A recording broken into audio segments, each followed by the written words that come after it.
বিদেশে আসার আগেই বিদেশটা সুন্দর, বিদেশে আসার পরে আর বিদেশের কোনো কিছু থাকে না।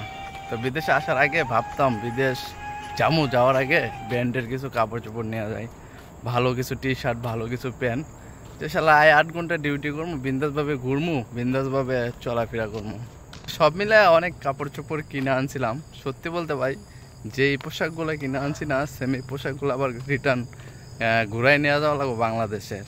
এখানে সময়ের অভাবে আপনি যে নিজের একটা আশা আকাঙ্ক্ষা আছে, নিজের যে একটা ইচ্ছা আছে, এটা ভুলা যাইতে হইব।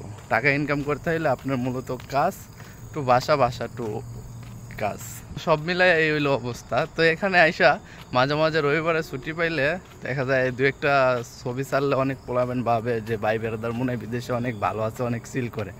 সত্যি বলতে ওরকম কোনো কিছুই না। ভাই বেড়াদার সবসময় কাজের উপরে থাকে। তো মাঝে মাঝে যখন রবিবার ছুটি হয়, তখন ওই যে বাংলাদেশের কিছু ব্যান্ডের কাপড় চোপড় নিয়ে আইছিলাম, যে বিদেশ অনেক শান্তির জায়গা, যে আইসা নতুন নতুন কাপড় চোপড় পরমু আর ঘুরমু।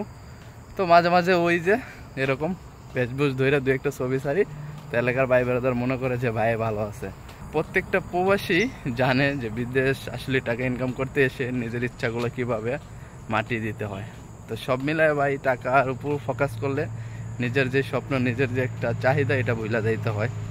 তো আসলে অনেকেই বিদেশ আসার আগে নতুন পোশাক কিনেন। তাদের উদ্দেশ্যে বলতেছি, বিদেশ যদি চিন্তা করেন যে আইসা নতুন পোশাক পরে ঘুরবেন, তাহলে ভুল জগতে আছেন।